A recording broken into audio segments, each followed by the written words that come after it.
So what all do you need to do for fall cleanup? You need to run a profit and loss, and you're going to click on every single category in there for your client, and you're going to see what's in there.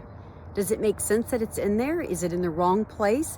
Does it need to be consolidated? Because sometimes you'll see things like, Google or, Dropbox or something. It might be in subscriptions, and then another time it might be in office expense. So you'll just want to be consistent.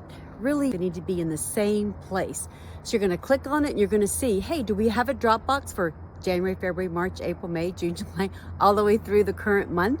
And if not, go find it. Where did it go? And make sure it's properly labeled and put in the proper place. Then when you get to miscellaneous or uncategorized, maybe I think some people even still have one called Ask My Accountant. I try to combine all those into one so I don't have several all over the place. Accountants generally don't like to see a bunch of miscellaneous because there really isn't a proper place to put it, or those are the items that can get kind of flagged.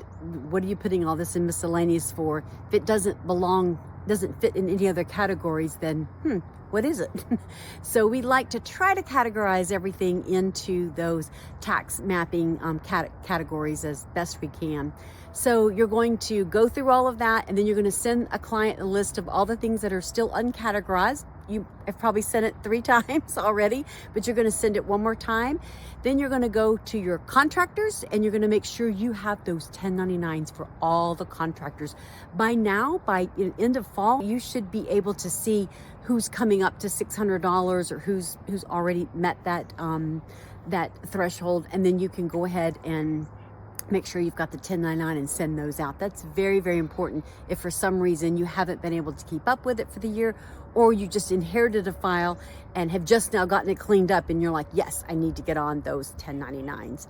The other thing you're going to do, run a balance sheet and do the same thing. You don't have to click on the bank feeds, that's silly, but all the other ones you're going to click on what's in there. You're probably not going to want to look at AR and AP, but any loans, any assets, what's in there, and does it belong in there? Is it in the right place?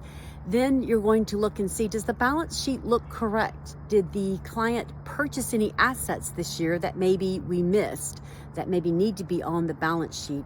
So you can ask them for an asset list. Clients do all kinds of stuff.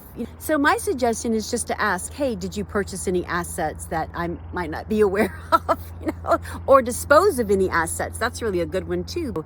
Doing your fall cleanup now can really help mitigate some of those issues in January and really make January just a much more relaxed, month, hopefully for you. I'm Lynn Talbott, the Bookkeepers Coach.